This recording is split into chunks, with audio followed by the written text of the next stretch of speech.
हलो हलो लाल काणो हलो 7 मार्च 2024 ते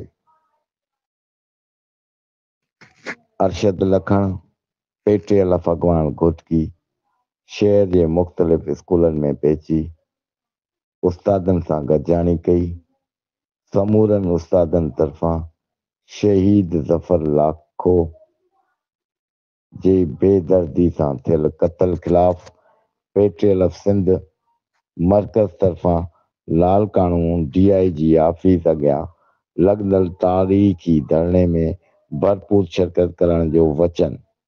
उन मौक़े ते सभिनी उस्तादनि पारां ऐद ऐं फ़ैसिलो कयो वियो त हर हाल में शहीद ज़फ़रुल्लाह लाखे जे क़ातिलनि जी गिरफ़्तारी ताईं एहतिजाजी धरणा रहंदा। उस्ताद न्यूज़ 7 हैदराबाद।